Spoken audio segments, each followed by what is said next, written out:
Welcome to Thursday's devotions as we continue our countdown to Christmas. And we're going to be moving today from Luke's Gospel for a moment or two. We're going to be looking for a few days into Matthew's Gospel to bring the story up to speed from there. And so we're going to read Matthew chapter 1, which deals with Jesus' family tree. And there's a whole list of names here. I'm not going to read them all. Have fun in doing that yourself. I'm just going to read a few verses as I work away through this. So Matthew 1 and beginning at verse 1. The book of the genealogy of Jesus Christ, the son of David, the son of Abraham. Abraham was the father of Isaac, and Isaac the father of Jacob, and Jacob the father of Judah and his brothers. Verse 5.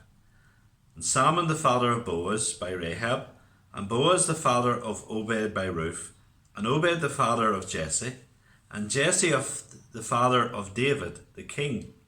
And David was the father of Solomon by the wife of Uriah. And then going down to verse 11. And Josiah the father of Jeconiah and his brothers at the time of the deportation to Babylon. And after the deportation to Babylon, Jeconiah was the father of Shealtiel, and Shealtiel the father of Zerubbabel. And then down to verse 16. And Jacob the father of Joseph, the husband of Mary, of whom Jesus was born, who is called Christ.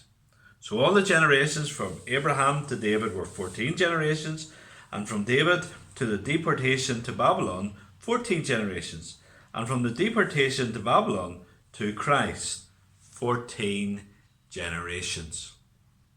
Amen. Family trees are important to some people, but maybe not particularly important to other people in these days. But for Jewish people, it was something really, really crucial. They saw their rights as Jewish people to depend on their family tree. And so their family tree in many ways was a display of their credentials. Jesus' family tree proves a number of things. First of all, it proves that Jesus was a real person.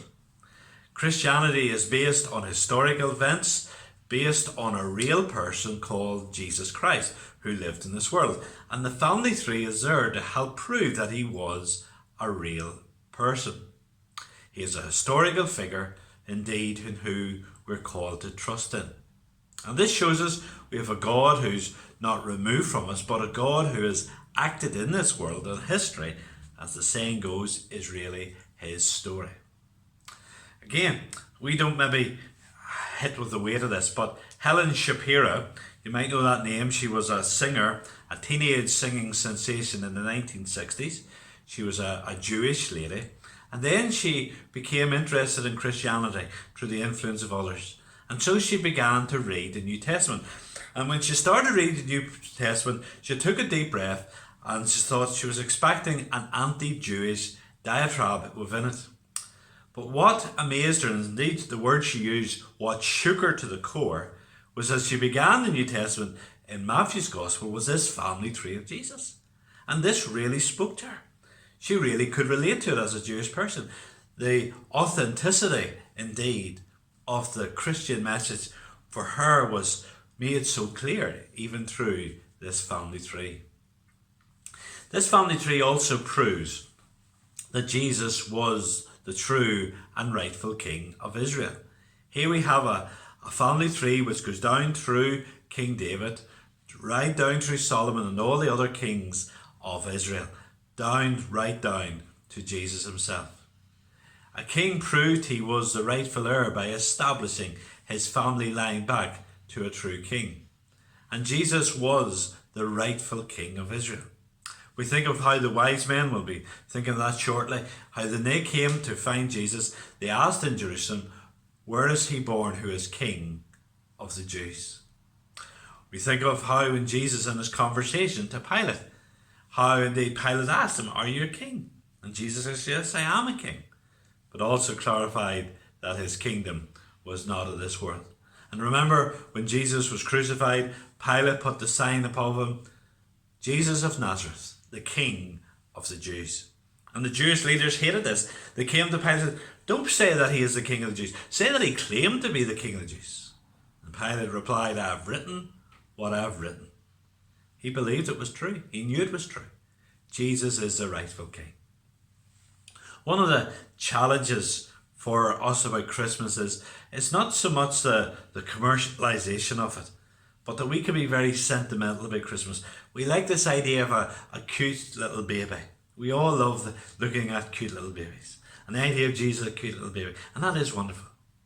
But what we have to do is get beyond the sentimental and realize the challenge that Jesus gives us. He is the king. And he calls us to be his subjects. He calls us to bow before him. He calls us to surrender to him, to acknowledge him as the rightful king. Psalm 2 says, kiss the Son. In other words, surrender to him. Give your allegiance to him. So I wonder, truly, in all your decisions of life, in your purposes and plans of life, are you following Jesus? Are you letting him be the rightful king? Are you following his word? It's only if we allow Jesus to be a rightful king can we claim to be Christian and be those who are ready for the world to come. Acknowledge Jesus as the rightful king. Tomorrow we'll come back and look at this family tree again for some very interesting things that come out of it. God bless.